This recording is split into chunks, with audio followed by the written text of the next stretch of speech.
Depuis janvier, le nord du Togo est le théâtre d'une recrudescence des attaques djihadistes. Selon une récente déclaration du ministre des Affaires étrangères Robert Duss, au moins 62 personnes, dont 54 civils et 8 militaires, ont été tués dans 15 attaques. Un bilan qui illustre l'enracinement progressif de la menace dans cette région frontalière du Burkina Faso. Les incursions sont attribuées à des groupes islamistes actifs dans l'est du Burkina, notamment dans la province de la Kompianga, où opère une puissante brigade du groupe de soutien de l'islam et des musulmans, affiliés à Al-Qaïda. Les frontières sont poreuses. Ce sont les mêmes populations qui sont dans la Kompianga qu'on retrouve du côté du Kpandjal, observe Matia Kalfaoui, spécialiste des questions sécuritaires en Afrique de l'Ouest. La préfecture togolaise de Kpandjal, dans la région des savanes, est la plus exposée. Le pays avait connu sa première attaque meurtrière en mai 2022. Depuis, il connaît en véritable discontinuité des attaques et autres événements liés à des groupes djihadistes sur son territoire,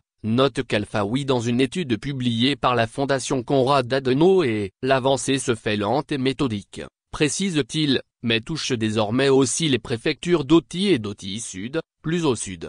La communication officielle demeure minimale. Ce silence s'inscrit dans une politique de verrouillage informationnel assumée, afin de ne pas démoraliser les troupes, selon le politologue Madi Djabakat. En 2023, les autorités avaient reconnu une trentaine de morts liées aux attaques. Le contexte local favorise l'implantation des groupes armés. Les préfectures affectées, notamment Kpandjal et Kpandjal-Ouest, souffrent d'une absence structurelle de l'État. L'affectation de fonctionnaires dans ces zones est perçue comme une sanction, tant les conditions de vie sont difficiles et les services publics inexistants, souligne Djabakat, dénonçant une réponse essentiellement militaire et répressive.